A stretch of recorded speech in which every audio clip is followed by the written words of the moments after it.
Muy buenas tardes, hermanos. El Señor les bendiga. Pues estamos en un estudio más de este libro de los Hechos que el Señor nos ha permitido estar compartiendo, de estar estudiando juntos y que a través de la propia escritura juntos podamos encontrar el mensaje que el Señor nos ha dado y que dejó establecido a través del libro de los Hechos que hemos comprendido que lo escribió Lucas y nos va haciendo una narrativa de los hechos acontecidos desde la ascensión del Señor Jesús hasta el tiempo del encarcelamiento del apóstol Pablo. Estás hablando un periodo de cerca de 25 años, ¿sí? 25, casi los 30 años de esta narrativa que se describe en el libro de los Hechos.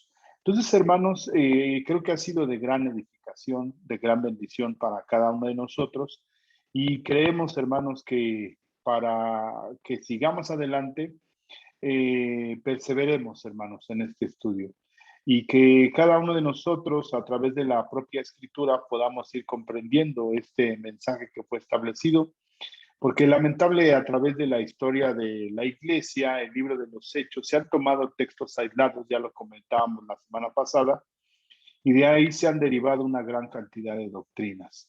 Lo que estamos entendiendo es el contexto histórico, el contexto, vamos a decirlo, literario del propio texto, conjunto con su contexto inmediato, que es el propio libro de los Hechos, y relacionándolo con las cartas que escribió Pablo, la coincidencia de los tiempos, de la descripción de los lugares, de lo que acontece, y hemos sido maravillados por la palabra del Señor. Por eso, hermanos, nuevamente reitero, aunque no es un estudio exhaustivo y nos hemos ya llevado una buena cantidad de tiempo, y vamos a decir, ya casi vamos a llegar a los 3 años, y parece un periodo, a mí se me ha hecho muy corto, pero ya sumando el tiempo, vemos que sí, ya es una gran cantidad de tiempo estudiando este libro de los Hechos, y queremos detenernos más que nada en algunas situaciones donde que creemos que es importante. No relacionarlo con alguna doctrina, sino primeramente a lo que dice el texto, la narrativa histórica, algunas palabras que debemos de entender dentro del contexto que se mencionan y cómo tienen una trascendencia en los principios que el Señor estableció, que vienen desde el Antiguo Testamento y que hoy podemos verlos en nuestros días en la iglesia de este siglo XXI. Entonces, eso es muy importante, hermanos. La revelación del Señor es progresiva y por eso estudiando el libro de los Hechos podemos ver hacia adelante y hacia atrás, porque se mencionan algunos textos o muchos textos del Antiguo Testamento, haciendo una interpretación ya en el Nuevo Testamento, en la mención ya sea de los apóstoles o de Esteban o de Felipe, o en este caso que ahora ya estamos con Pablo, que vemos una referencia clara hacia algunas menciones del Antiguo Testamento, conocedores de las promesas del Señor, y que en esa revelación progresiva ellos podían interpretarlo y están haciendo esa manifestación en el libro de los Hechos. Y si lo complementamos con aquello que se narra en las cartas paulinas, puede hacer más completo aún el entendimiento de la promesa del Evangelio del Señor, de lo que Dios quiere y busca de nosotros, podemos entenderlo con mayor claridad en nuestras vidas y en nuestro corazón.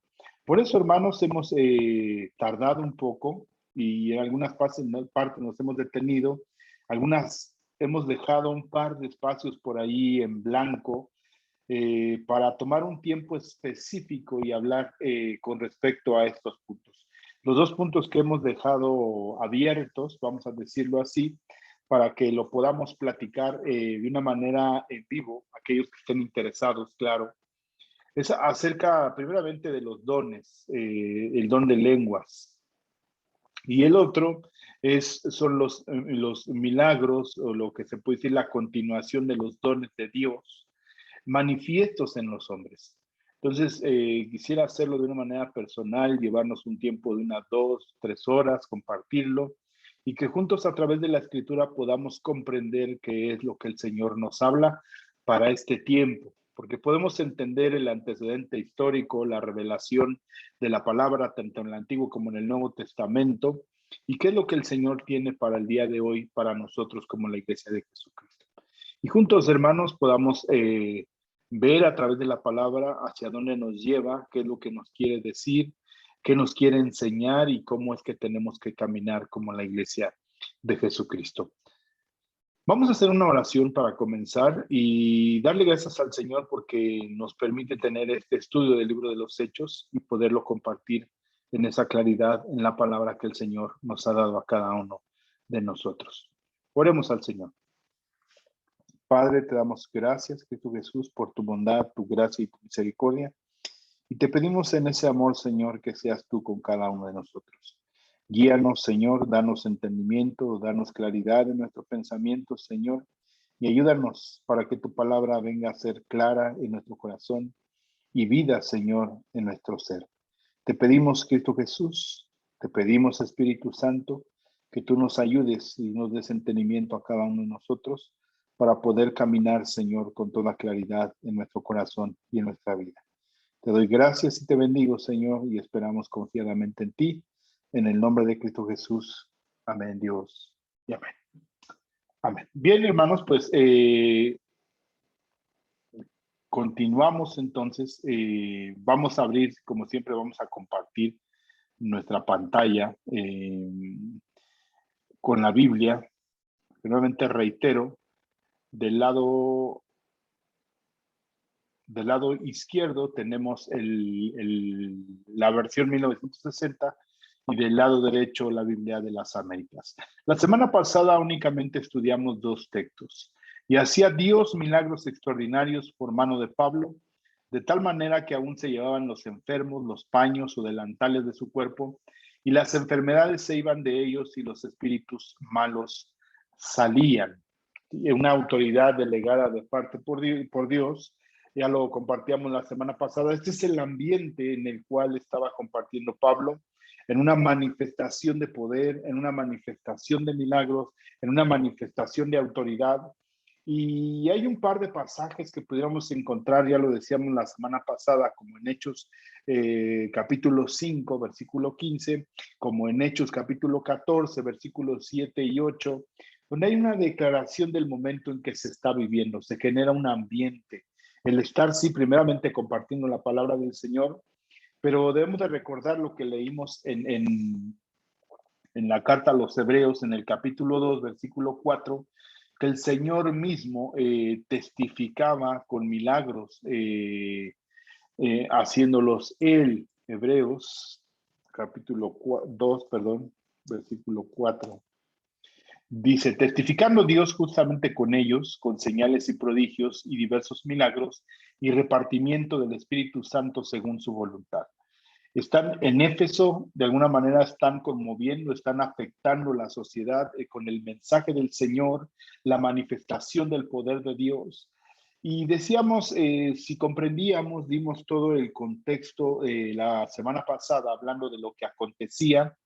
Y decíamos, bueno, si podemos entender el por qué el Señor obraba de esta manera y por qué en ese mismo momento surge gente que quiere invocar el nombre del Señor y replicar esos milagros, pero fuera del propósito que Dios tiene.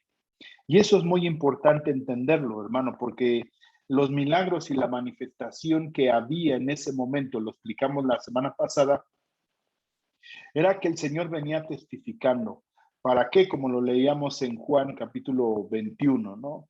Para que creyeran, para que se afirmara lo que se había escrito en el libro y de alguna manera viniera respaldando el mensaje que traía, en este caso, Pablo, o que tenía Pedro, que también manifestaba milagros, como en Hechos capítulo 5, de las grandes maravillas que se hacían, ¿no? De los portentos que se manifestaban y que hacían evidente que algo estaba pasando en ese lugar.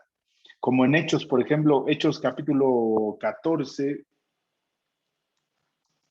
versículo 7, Hechos 14, versículo 7. Perdón, es que puse Hebreos. Hechos capítulo 14, versículo 7. Dice, ¿qué es lo que hacían? Predicaban el evangelio, ¿sí? Y cierto hombre en Listra sentado, vemos por ejemplo aquí dice que había señales y prodigios. Dice, más los judíos que no creían excitaron y corrompieron los ánimos de los gentiles, a los hermanos, por tanto se estuvieron allí mucho tiempo hablando con denuedo, confiados en el Señor, el cual daba testimonio a la palabra de su gracia. ¿Quién daba testimonio? El Señor, de la palabra que se compartía, concediendo que se hiciesen por las manos de ellos. El Señor era el que concedía señales y prodigios. ¿Para qué? Para que hubiera un testimonio de la palabra que se estaba hablando. Y la semana pasada hacíamos referencia en la segunda carta de Pedro, de cómo mismo Juan lo manifiesta y de cómo el apóstol Pablo habla de la evidencia que era necesario que en ese momento hubiera una manifestación en el respaldo del poder de Dios. Y ahora, hermanos, tenemos la suficiencia de las propias escrituras. Pero eso lo vamos a estar, como hemos dicho, compartiendo en otro tiempo, en otro momento, y estar hablando, hermanos, de lo que el Señor quiere mostrarnos a cada uno de nosotros. Entonces, aquí vemos como que se prepara el ambiente con la palabra, hay un respaldo de parte del Señor con su gracia y la manifestación de señales y prodigios, y surgen conflictos. Y vemos en el versículo 8 la descripción de un evento, y cierto hombre en Listra estaba sentado y posibilitado de los pies, cojo de nacimiento, que jamás había andado. Este oyó hablar a Pablo, el cual fijando en él sus ojos y viendo lo que tenía su fe en ser sanado, dijo a gran voz, levántate derecho sobre tus pies, y él saltó y anduvo. Entonces ahí de alguna manera lo quieren idolatrar, lo que hemos comentado, que lamentablemente ese es el mismo pensamiento hoy en día en mucha gente que dice que hace o el Señor lo usa para hacer milagros.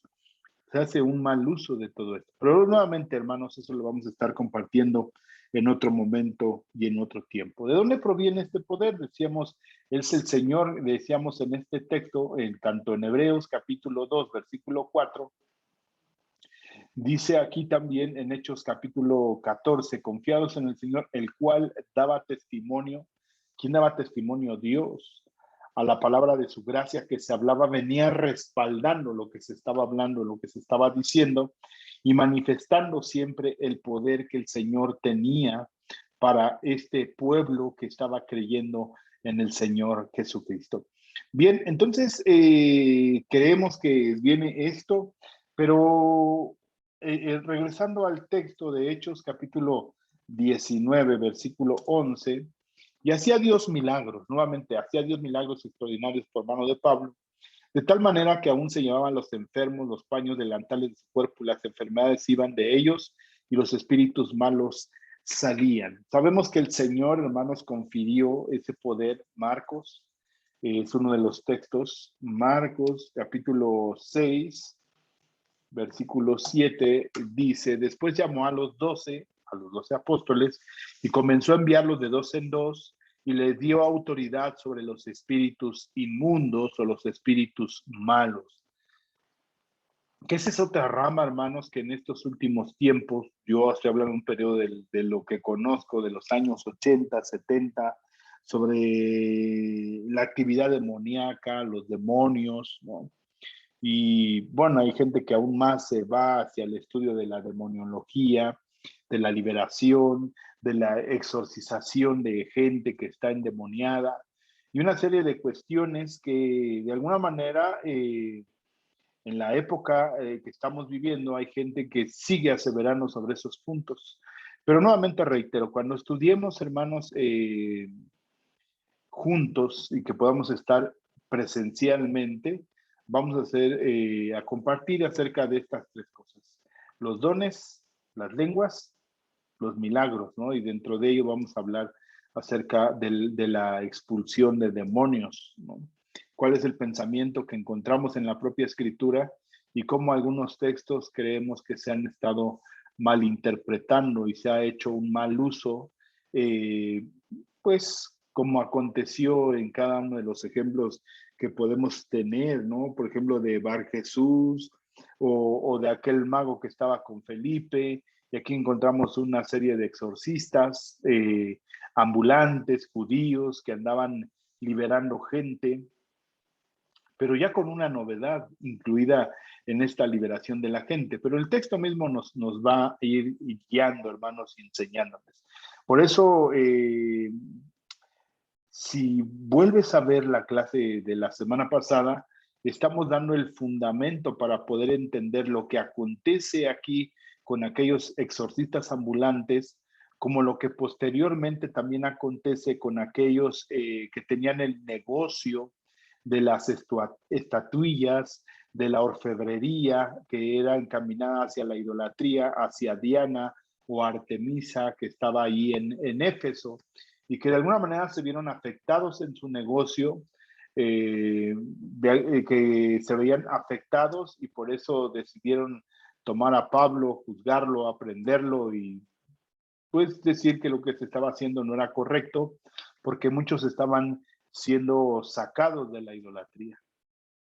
Entonces, dice este pasaje que el Señor dio autoridad, pero no vamos a decir del arbitrio de que cada uno podía usar o no esa autoridad, pues la propia palabra nos da entendimiento en cuanto se va caminando conforme a la voluntad del Señor. Vamos a ver el respaldo que de los textos que estamos leyendo, que Dios era el que venía obrando para traer un respaldo a lo que se estaba escribiendo. Entonces encontramos dentro de este ambiente generado en Éfeso, había grandes sanidades y milagros. Había un compaños, decíamos la semana pasada, que Pablo quizás usaba en la cabeza o los que usan en el cuello para detener el sudor, o cintillos que se amaban que amarraban la cintura, y la gente de alguna manera los tomaba y llevaba esas prendas, ¿no? Para que de alguna manera fueran sanados los enfermos, ¿no? Y eso lo estábamos compartiendo la semana pasada. Las enfermedades iban de ellos y los espíritus malos, que es otra de las aseveraciones que hace en Hechos. Hechos capítulo 19, versículo 12.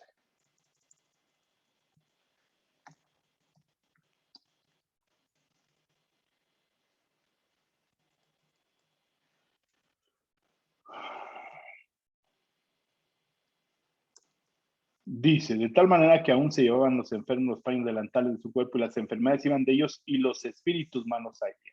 Ese es el antecedente que tenemos de lo que estaba haciendo Pablo.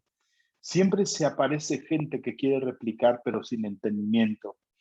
Y esto es algo, hermanos, que debemos de tener claro. Inclusive, ahora que el Señor nos ha mostrado algunas cosas que estábamos equivocados en nuestra percepción de la Escritura, algunas prácticas que estábamos teniendo y que creemos que no son conforme a la Escritura porque lo hemos entendido juntos leyendo las Escrituras, y no es que se imponga un pensamiento, sino que sea verdaderamente la palabra la que nos hable y cada uno de nosotros podamos preguntarle a la propia palabra, podamos cuestionar el texto que estamos leyendo, y la palabra, hermanos, va a respondernos a través del propio texto y de su contexto que rodea lo que queremos entender.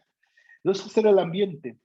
Dice el versículo 13, pero algunos de los judíos exorcistas ambulantes, primeramente eran judíos, eran exorcistas ambulantes.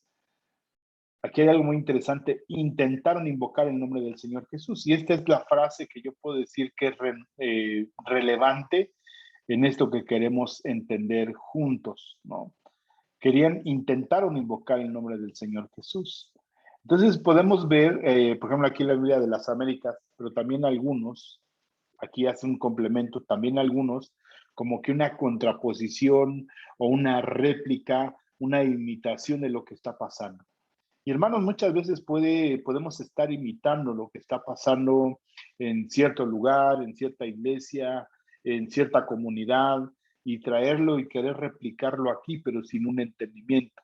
Debemos de entender, hermanos, también que de alguna manera Dios es único y a veces por eso queremos replicar, pero a veces no entendemos el propio contexto en el cual se están desarrollando ciertas circunstancias o hechos.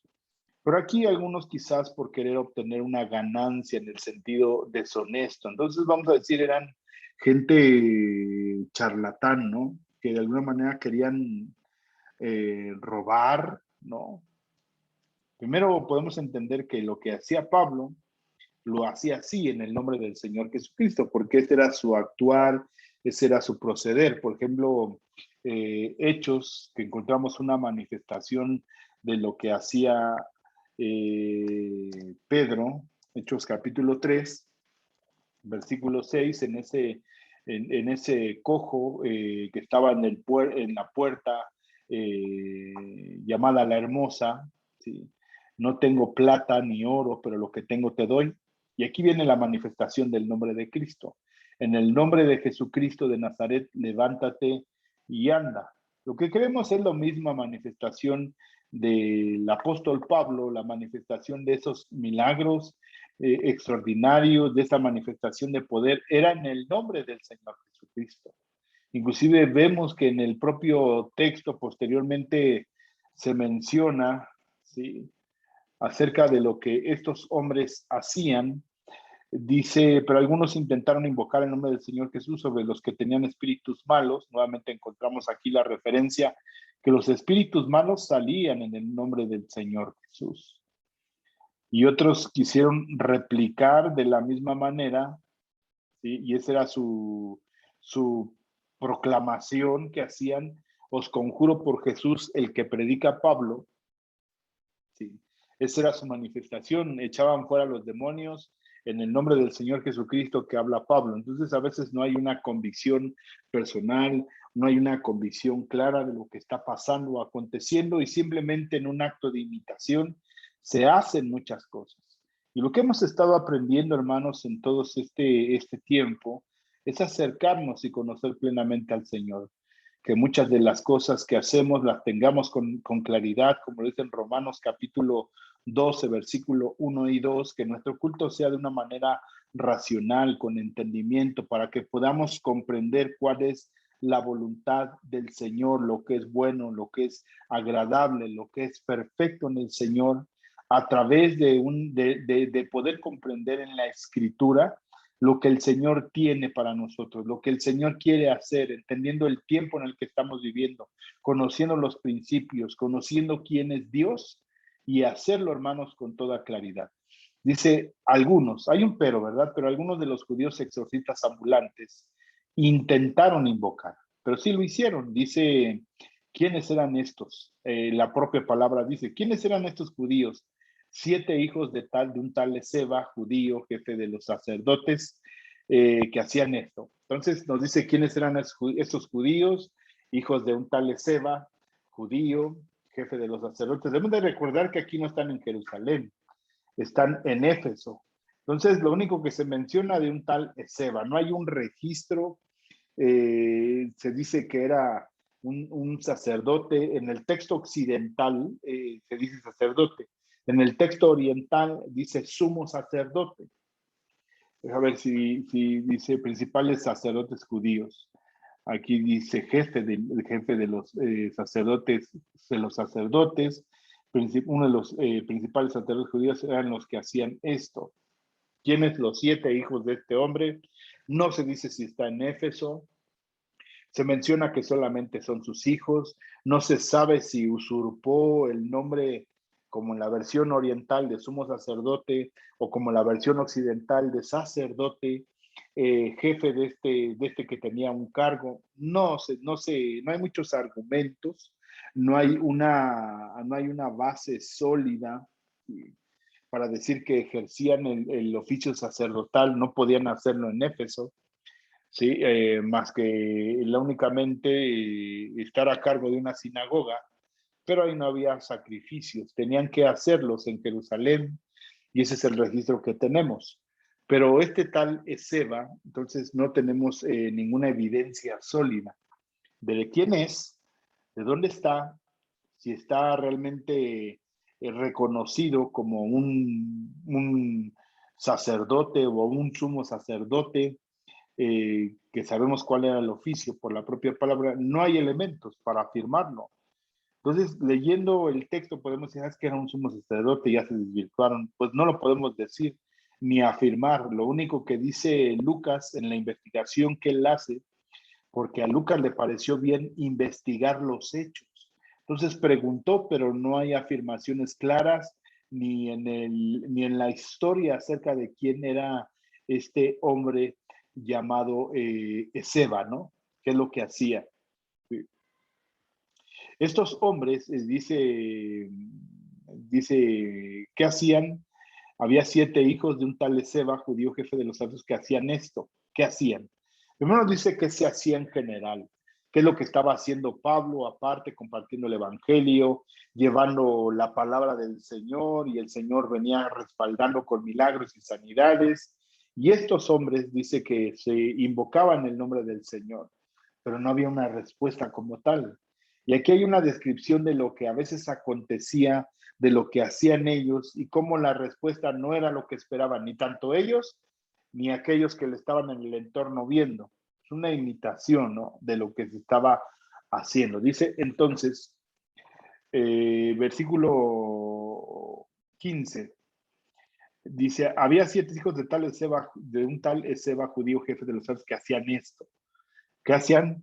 Querían expulsar espíritus malos en el nombre del Señor Jesús.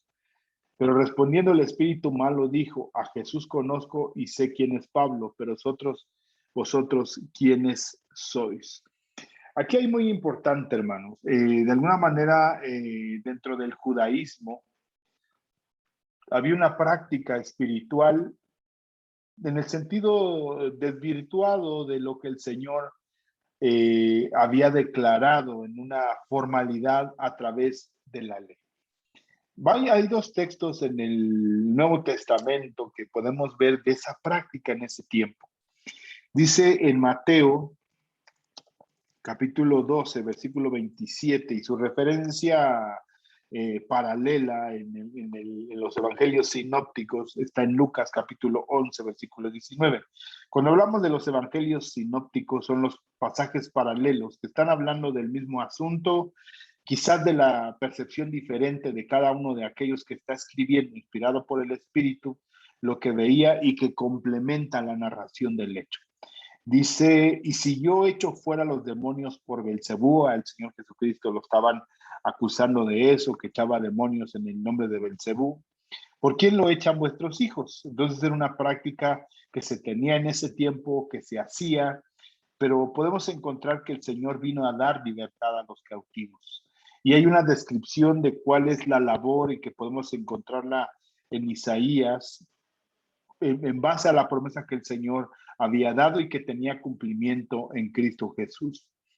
Dice, ¿por quién los echan vuestros hijos? Por tanto, ellos serán vuestros jueces. Pero si yo por el Espíritu de Dios echo fuera demonios, ciertamente he llegado a vosotros el reino de Dios, porque ¿cómo puede alguno entrar en la casa del hombre fuerte y saquear sus bienes si primero no le ata? Y entonces podrá sacar su casa. El que no es conmigo contra mí es, y que el que conmigo no recoge desparrama. Por tanto, os digo, todo pecado y blasfemia será perdonado a todos los hombres, la blasfemia contra el Espíritu no les será perdonada.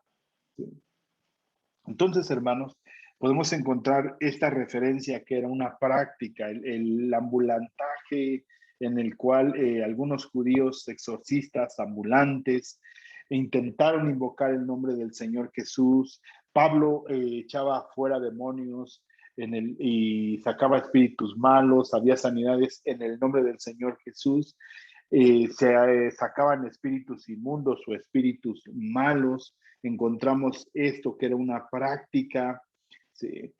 En lo cual, pero por ejemplo, podemos ver en Mateo capítulo 7, una declaración del Señor, donde precisamente nos habla de que no únicamente es invocando el nombre del Señor, sino nos habla de algo que es muy personal en la comunión que podamos tener con Cristo Jesús. Y entonces dice, aquí voy a leer el contexto, no todo el que me dice Señor, Señor entrará en el reino de los cielos, sino el que hace la voluntad de mi Padre que está en los cielos. Muchos me dirán en aquel día, Señor, Señor, ¿no profetizamos en tu nombre? Y en tu nombre echamos fuera demonios, y en tu nombre hicimos muchos milagros. Y entonces les declararé, nunca os conocí, apartaos de mí, hacedores de milagros. Aquí es el uso del nombre del Señor. ¿Para qué? Profetizar, echar fuera demonios, hacer milagros.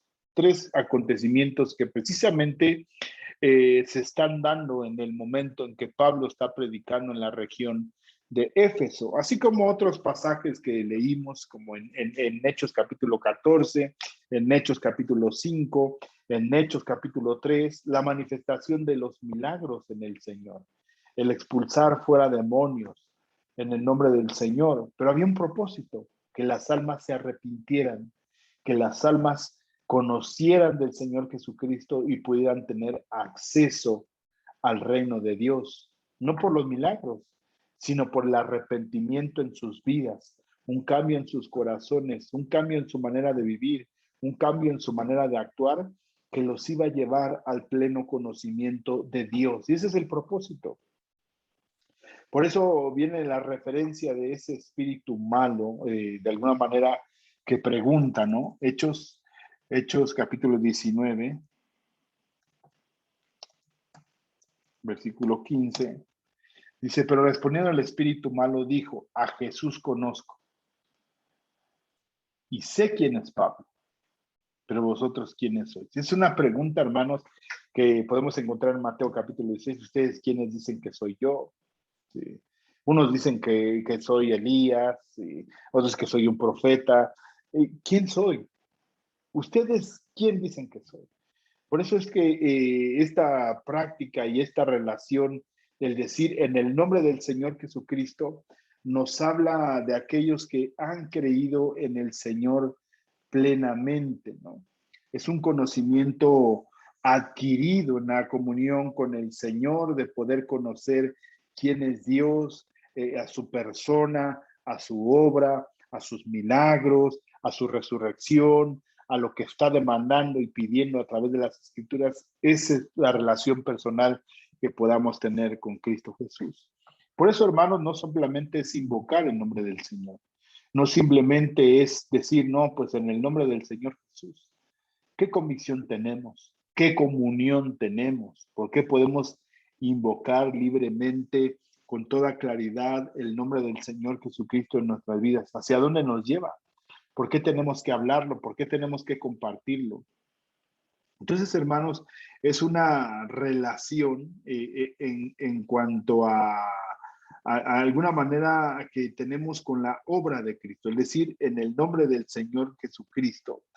Nos habla de una relación con su persona, con sus palabras, con sus obras, una identidad con Cristo. Por eso dice que los espíritus inmundos le tenían miedo al Señor. ¿Sí? Dice la palabra en Romanos capítulo 8, que es un texto que hemos estado estudiando. ¿Cómo es que podemos tener una relación con la obra de Cristo Jesús? Con su muerte, con su resurrección, con su ascensión, con su gobierno, con su reino, con su autoridad, a través de las Escrituras. Romanos capítulo 8, versículo 9. Dice, mas vosotros no vivís según la carne, sino según el Espíritu, si es que el Espíritu de Dios mora en vosotros. Si alguno no tiene el Espíritu de Cristo, no es de él. ¿Qué era lo que estaban haciendo estos hombres? Una imitación.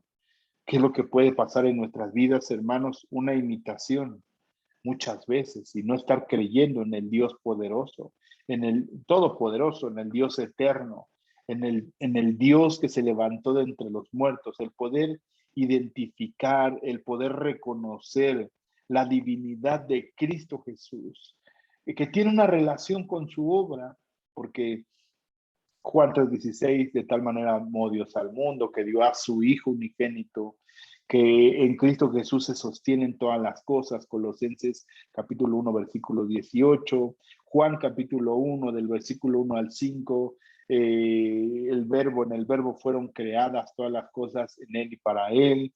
En Colosenses 1:18, en él se sostienen todas las cosas. ¿Sí? Entonces, ese es acercarnos a la obra del Señor, que a través de él podemos tener comunión con el Padre, vino a reconciliarnos, que estábamos en enemistad con Dios, que éramos pecadores. Todo eso se relaciona con Cristo Jesús. No simplemente es usar el nombre del Señor Jesús. Y lamentablemente, hermanos, en el abuso, en el compartimiento del Evangelio en estos días, diciendo el nombre del Señor Jesucristo tiene poder. Sí tiene poder, pero aquí este es un ejemplo claro que a veces no hay una relación, es una situación impersonal que un espíritu. Pues estamos hablando aquí, por ejemplo, el espíritu inmundo o el espíritu malo, dice dos cosas. Dice, conozco a Jesús. Y la otra palabra es sé de Pablo, conozco y sé. Aunque de alguna manera podemos encontrar en el uso de estos textos como de alguna manera son sinónimos, pero Lucas usa estas dos palabras, conocer y saber quién es Pablo. Aquí en este uso del texto es un conocimiento adquirido a través de lo que se va recibiendo a través de la experiencia personal o de la propia escritura. Sí, está hablando en ese sentido, el conocer quién es Cristo, el conocer quién es el Cristo del que habla Pablo y saber quién es Pablo en base a los hechos, ¿sí? En esa relación se habla, ¿no? Pero hace una pregunta definitiva, una pregunta que cuestiona, una pregunta que manifiesta y que dice, ¿ustedes quiénes son? ¿Tú quién eres delante de Dios?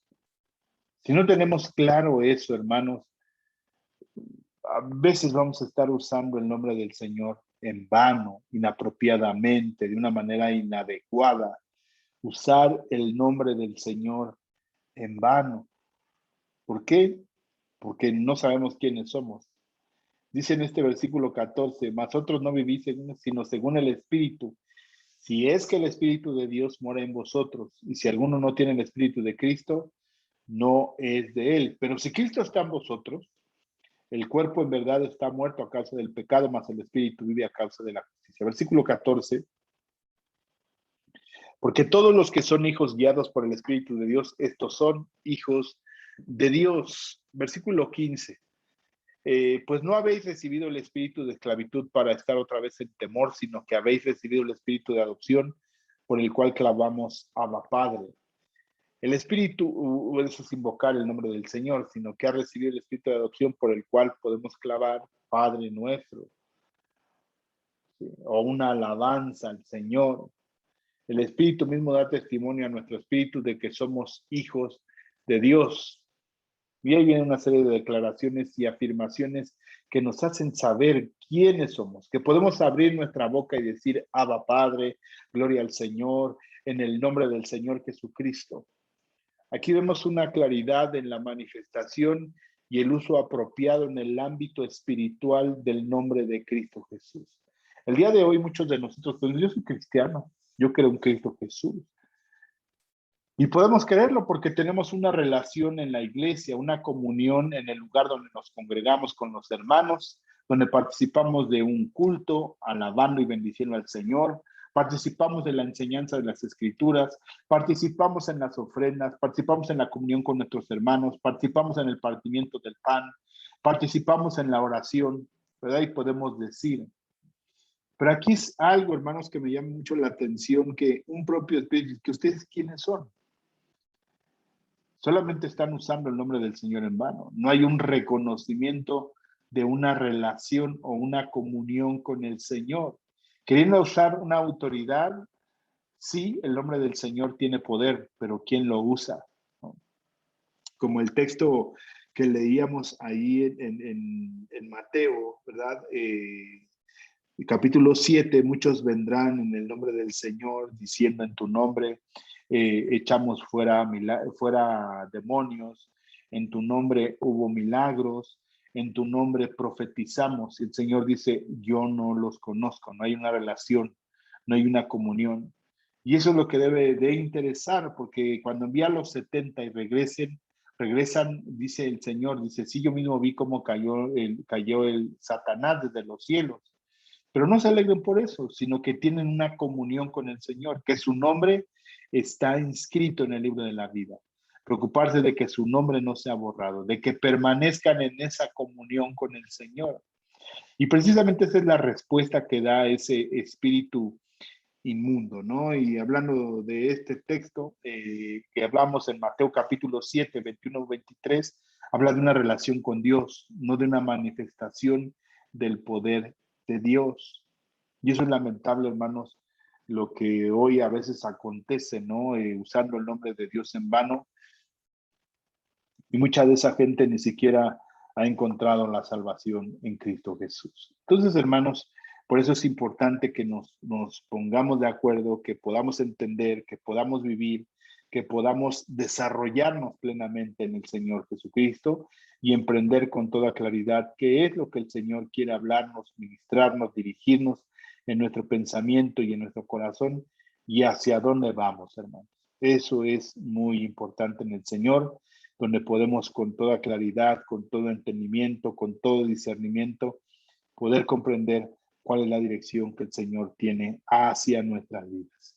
Entonces, hermanos, esto es lo que podemos encontrar. Regreso ahí a Hechos, capítulo 19, versículo 15. Pero respondiendo al espíritu malo dijo, a Jesús conozco y sé quién es Pablo, pero vosotros quiénes sois. Y aquí hay una manifestación de, primeramente en el sentido espiritual. No sabes quién eres, hay una vergüenza en el sentido espiritual, pero también hay una manifestación de esa vergüenza en el sentido natural. Los desnuda, los golpea, los maltrata. Y el hombre en quien estaba el espíritu malo saltando sobre ellos, dominándolos, pudo más que ellos, de tal manera que huyeron de aquella casa desnudos y heridos, ¿sí? Avergonzados del uso inapropiado del nombre del Señor. Yo diría más, aún avergonzados de que ellos no sabían quién era el Cristo al que hacían mención, que hoy, hermanos, puede estar pasando mucho y busquemos que no pase en nuestras vidas y ni en la congregación donde nos estamos reuniendo, ¿verdad? Invocamos el nombre del Señor a través de cantos, de alabanzas, de la lectura de la palabra, de la comunión con nuestros hermanos, en la oración, ¿sí? La oración de Mateo capítulo 6 dice, cuando oren así, Padre nuestro, sabes a quién te estás dirigiendo, qué relación, qué comunión tienes con Él, qué te permite tener comunión con Él, que es a través de la muerte y resurrección de Cristo Jesús que tienes comunión con Él, porque dice en Romanos capítulo 5 que Él nos reconcilió con Dios, ¿sí? Estando Dios, estábamos nosotros separados de Dios, Él vino a reconciliarnos, que aún nosotros siendo pecadores, Él nos amó y dio su vida por nosotros. Esa es la claridad, hermanos, de poder entender cuál es el evangelio del Señor y qué tiene para cada uno de nosotros. Entonces los avergonzó en el sentido natural porque salieron desnudos, pero avergonzados de no saber quién es el Cristo, el cual ellos procuraban invocar. Y esto nos llama la atención, hermanos, que si verdaderamente nosotros hemos creído en el Señor, no es que vayamos a hacer milagros, sino que estamos convencidos de cuál es nuestra comunión con el Señor, de cómo el Señor se manifiesta, de cómo el Señor nos habla, de cómo el Señor nos dirige, de que aún nuestra vida en la soberanía del Señor depende de Dios. Y esto debemos de tenerlo en claro, hermanos, y este es el riesgo que a veces, muchas veces, se comparte la palabra y el evangelio sin aclarar y afirmar quién es Dios, cuál es la posición del pecador, por qué necesita de Cristo Jesús, por qué necesita arrepentirse, por qué necesita que Dios llegue a su vida. Eso únicamente lo puede hacer alguien que esté convencido de su condición de pecado.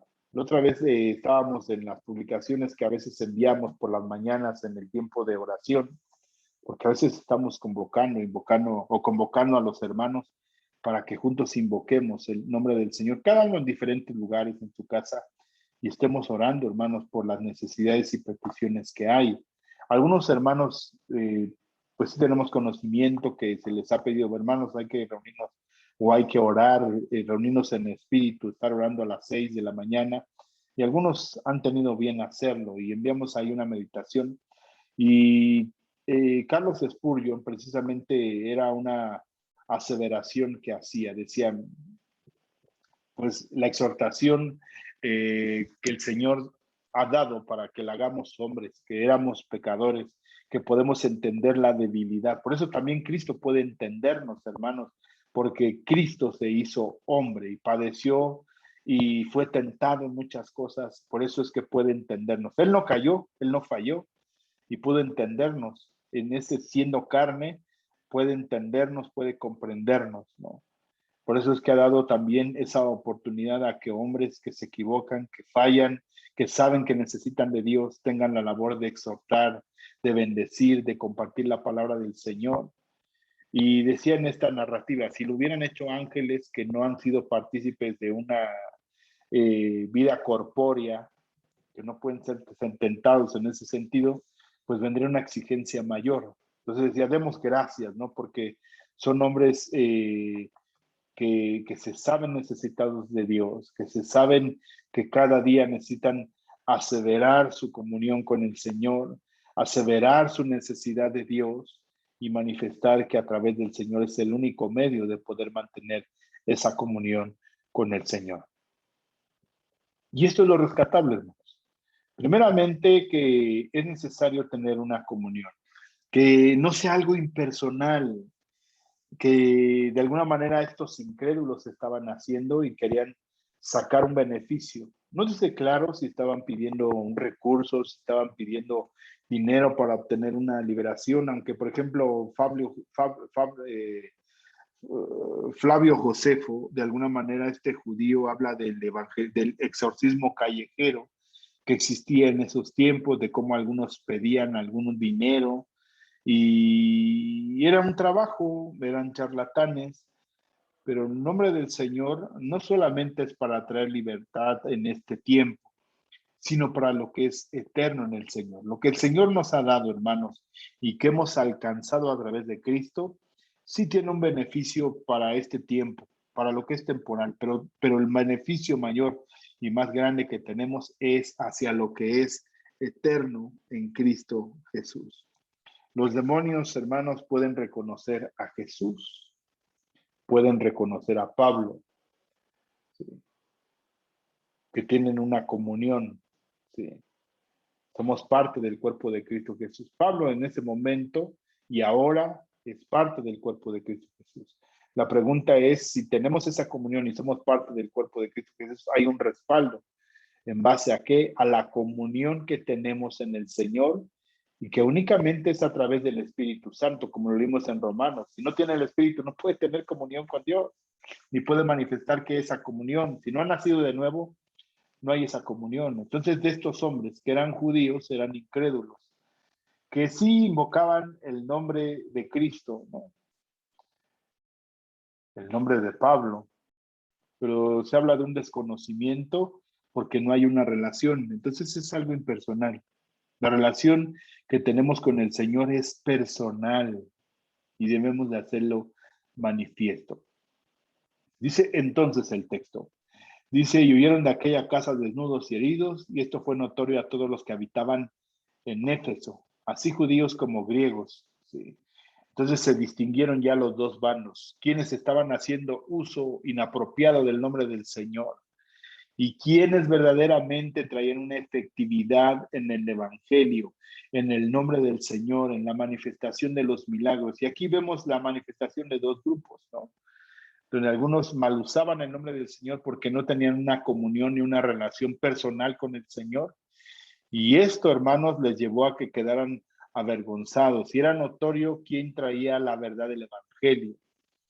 Dice, entonces, fue notorio a todos los que habitaban en Éfeso, en Éfeso, así judíos como griegos, y tuvieron temor todos ellos y eran magnificados. Ese es el propósito.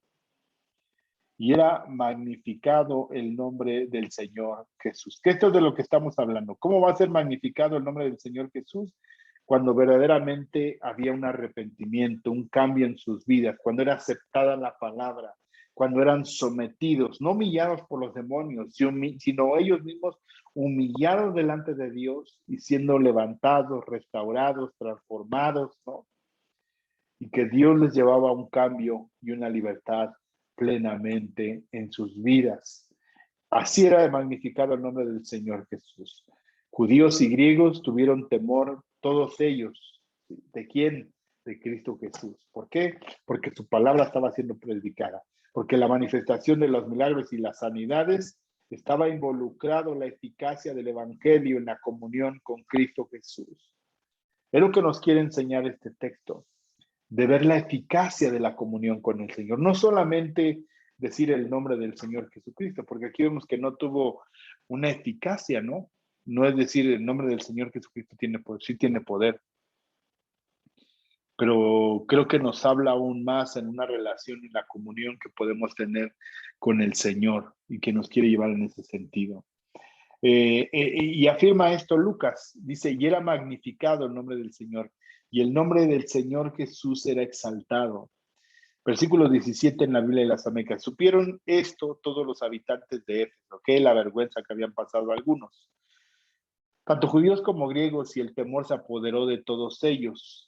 Entonces, pudieron creer que lo que venía hablando también Pablo venía siendo respaldado por el Señor. Muchas veces, hermanos, nuestros actos, nuestras propias palabras, lo hemos estado compartiendo los miércoles, para que el nombre del Señor sea exaltado a través de nuestras vidas, de nuestro actuar, de nuestro proceder y nuestro hablar, que hay una verdadera manifestación de cambio y no una manifestación de vergüenza, ¿verdad? Y lo hemos escuchado, ¿verdad? Diciendo a algunos, ay, pues dice que es cristiano, ¿verdad? Y eso que es cristiano. Ahora estamos más en ese sentido, el poder manifestar que verdaderamente no únicamente hemos sido salvos en el Señor Jesucristo, sino que tenemos una comunión con el Señor y una manifestación plena, y que el nombre del Señor Jesucristo sea exaltado. También, dice versículo 18, también muchos de los que habían creído continuaban viniendo, confesando y declarando las cosas que practicaban. ¿Qué practicaban? Prácticas mágicas, dice en el texto antiguo. Algunas versiones antiguas, las versiones orientales, hablan de ese tipo de prácticas que, como lo decíamos, de alguna manera hay una documentación del historiador Flavio Josefo de que en ese tiempo había ese tipo de prácticas, ¿no? Entonces, algunos que tenían esas prácticas, por ejemplo, como dice Tesalonicenses, primera de Tesalonicenses, capítulo 1, que lo estudiamos hace como unas 4 o 5 semanas, de cómo eran sacadas de la idolatría, porque ellos mismos cuentan, este es el principio del evangelio, hermanos. Ese es el propósito por el cual el evangelio se tiene que compartir. De nosotros, la manera en que no recibisteis y de cómo os convertisteis de los ídolos a Dios, de cómo os convertisteis de los ídolos a Dios. Sí, aquí hay algunos textos, 1 Corintios 12:2, sabéis que cuando eras paganos, de una manera u otra eras arrastrados hacia los ídolos mudos, era nuestra práctica común. Hechos 14:15, y si varones, ¿por qué hacéis estas cosas? Nosotros también somos hombres de igual naturaleza que vosotros, ¿sí? Para servir al Dios vivo y verdadero. Esa es la intención, la manifestación del Dios vivo y verdadero. De cómo los de Tesalónica, también otra región pagana, idólatra, se habían convertido de los ídolos, habían dejado ese tipo de prácticas. Y a veces queda evidente. Por ejemplo, aquí dice, venían confesando y dando cuenta de sus hechos, así muchos de los que habían practicado la magia. Aquí decíamos en esta parte donde dice, creído, y venían confesando y dando cuenta de sus prácticas, ¿no? De sus prácticas mágicas, de sus invocaciones que hacían. Decíamos, a veces traían novedades en cuanto a la hechicería, las magias que hacían. Y les había parecido algo novedoso mencionar el nombre del Señor Jesucristo para expulsar demonios. Muchos de los que practicaban la magia, juntando sus libros, los quemaban a la vista de todos, y calculando el precio hallaron que llegaba a unas 50,000 piezas de plata. Así crecía poderosamente y prevalecía la palabra del Señor. Nuevamente la reiteración de Lucas. El prevalecer la palabra del Señor. Así crecía y prevalecía poderosamente la palabra del Señor, el Evangelio de Jesucristo. El Señor venía respaldando con señales, con milagros, con esa autoridad y manifestando la plenitud del Evangelio en medio de ellos. Aquí en las acotaciones que maneja la Biblia de las Américas dice esto. Esto continuó por 2 años, de manera que todos los que vivían en Asia oyeron la palabra del Señor, tanto judíos como griegos. Ese era el propósito, la manifestación del Evangelio. Todavía no estaba completo el canon bíblico, se estaba desarrollando la historia, pero el Señor venía respaldando los eventos. Por eso decíamos, si comprendíamos lo que compartimos parte la semana pasada, el día de hoy vamos a avanzar un poco más. Dice, conforme al poder del Señor, la palabra crecía. Esa es otra traducción que se encuentra así. Así crecía poderosamente y prevalecía la palabra del Señor conforme a su poder, conforme a su palabra y no conforme a la especulación, a sus dichos, a la hechicería, a la magia. No, no, no. Por eso es necesario, hermanos, que hablemos cuál es el medio de gracia que Dios nos ha dado. La palabra, ¿no? La comunión con Cristo Jesús. Y esa comunión únicamente la podemos entender en el sentido de la relación que tenemos en el Señor con su palabra, ¿no? Con sus hechos, con lo que Él hizo, como que Él se levantó de entre los muertos para darnos vida eterna. El conocer y saber quién es Cristo Jesús. Aquellos demonios dijeron, ¿verdad? Conozco quién es Cristo. Sé quién es Pablo, dice Santiago, ¿verdad? Los demonios aún creen y tiemblan. ¿Qué pasa con nosotros? Entonces hablábamos de en un sentido de la relación con el nombre del Señor Jesucristo. Nos habla en su persona, en su palabra, en sus obras, una identidad, una identificación con el Señor. Y Pablo aquí narra en Lucas cuál era el plan de Pablo. Pasadas estas cosas, Pablo decidió en el Espíritu ir a Jerusalén después de recorrer Macedonia y Acaya, diciendo, después de que haya estado allí, debo visitar también Roma. Ese era su propósito. Y habiendo enviado a Macedonia a 2 de sus ayudantes, a Timoteo y a Erasto, él se quedó en Asia por algún tiempo. Al menos 2 años y medio, 3 se habla de su estancia en este lugar, que es uno de los tiempos más largos. Y podemos encontrar, que vamos lo que vamos a ver la semana pasada, este tumulto de los plateros. ¿Qué pasó cuando Pablo empezó a compartir el evangelio? ¿Qué aconteció en aquel lugar? El alboroto que surgió y de alguna manera surge una disputa y de cómo el evangelio estaba llegando en mucha gente que estaba entregada a la idolatría, a la hechicería, a la magia, pero cómo con el poder de la palabra muchos de ellos eran transformados y cambiados. La palabra, hermanos, tiene un propósito, dice en 2 de Timoteo 3:16. ¿Cuál es la utilidad de la palabra? Enseñar, corregir, instruir en justicia, reprender. Leámoslo. Dice la palabra del Señor, 2 de Timoteo, que es un texto que hemos entendido y hemos usado mucho. Toda la escritura es útil para enseñar, redarguir, corregir e instruir en justicia. Enseñar, redarguir, corregir e instruir en justicia. Y eso es, al llevar el evangelio, eso es lo que estaba ahí. Estaban corrigiendo, estaban siendo enseñados, estaban siendo instruidos en justicia. Y hay un efecto, como lo hemos estado compartiendo los días miércoles, a fin de que el hombre de Dios sea perfecto, enteramente preparado para toda buena obra. Por eso había una efectividad del evangelio. Por eso la palabra se extendía.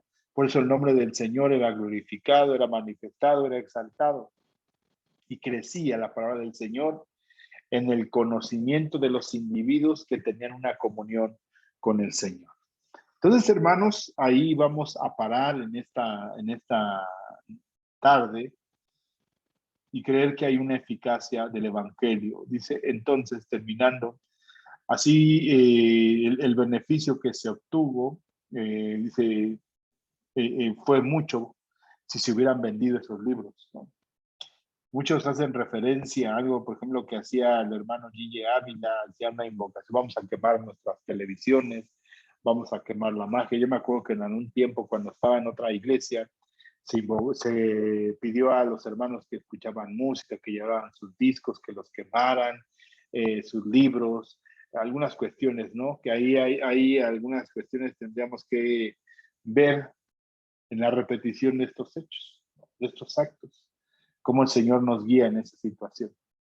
Entonces, hermanos, quisiera hacer una oración y darle gracias al Señor y poder entender lo que el Señor quiere hablarnos a través de la palabra. Oremos al Señor. Señor Jesús, te damos gracias en esta noche, Señor, y te pedimos que en tu bondad y tu gracia, Señor, seas tú con nosotros, Señor. Manifiestas tu vida, manifiestas tu voluntad, manifiestas tu gracia, Señor, y la plenitud de tu espíritu en cada uno de nosotros, Señor, y que tu luz, Dios, sea en medio de nosotros. Te bendigo, Padre eterno, y creemos en tu voluntad, en tu gracia, Señor, y en la oportunidad de tu amor que nos das a cada uno de nosotros. Ayúdanos, Señor. Danos entendimiento, claridad en nuestro corazón de quién eres, Señor, y poderlo encontrar en esa comunión que tenemos contigo, Señor, y que tu propia palabra, Señor, que nos has dado y nos has dejado, nos dé entendimiento, Señor, y claridad, y caminar con toda certeza, creyendo, Señor, que de ti dependen todas las cosas, que de ti, Señor, dependemos nosotros, y que nos ayudes, Espíritu Santo, a poder tener comunión, Señor, primeramente contigo, y ello nos lleve a tener a nosotros comunión con nuestros hermanos. Te damos gracias, te bendecimos, Señor, en el nombre de Cristo Jesús. Amén, Dios. Amén. Bien, hermanos, entonces, la siguiente semana continuamos con este estudio del libro de los Hechos. Por hoy le damos gracias al Señor que nos permite seguir compartiendo su palabra y llevar este mensaje a cada uno de aquellos que está necesitado en el Señor. El Señor te bendiga, hermanos, y sea contigo y toda la familia. La siguiente semana continuamos con este estudio del libro de los Hechos y ya partiendo de esa confrontación que hubo con un grupo que tenía un beneficio de la idolatría que se practicaba en esta región de Asia Menor, en Éfeso, y que, que podemos encontrar en esa relación de la expansión del Evangelio, entender un poquito más quién era Diana, de cómo se tenía el concepto que había bajado del cielo. Eso lo vamos a compartir la semana pasada, la semana que entra, y vamos a verlo con claridad, vamos a ir rápido, vamos a acabar este capítulo 19 la segunda semana, la siguiente semana. Y vamos a continuar en 15 días ya con el capítulo 20, que es la preparación de Pablo para el encarcelamiento en Jerusalén y sus próximas defensas hasta llegar a su encarcelamiento en Roma, donde permanecía y aún así seguía compartiendo el Evangelio. Entonces, son 28 capítulos. Ya vamos un poquito más de la mitad, hermanos. Vamos en el capítulo 19. La siguiente semana lo vamos a terminar. Primeramente Dios. Y vamos ya con los últimos 8 capítulos. Pidiendo al Señor que nos ayude en este sentido, porque el capítulo 21 habla prácticamente en adelante de las defensas de Pablo, las narraciones históricas de esos traslados de un lugar a otro, sus encarcelamientos, las cartas que escribió, hacia quién las escribió, de qué hablaba y los últimos momentos de Pablo. Podemos encontrar la referencia de esos últimos tiempos en las cartas pastorales a primera y segunda de Timoteo, la de Tito, las cartas que se escribieron hacia los hermanos que están en Éfeso, hacia los de Filipos, los hermanos de Colosas, ¿sí? Y la carta a Filemón, que son las cartas que se escribieron precisamente cuando Pablo estaba en el primer y segundo encierro. Entonces, hermanos, Señor te bendiga, el Señor sea contigo y roguemos al Señor que nos permita terminar este estudio del libro de los Hechos, que nuevamente reitero, no ha sido exhaustivo, hermanos.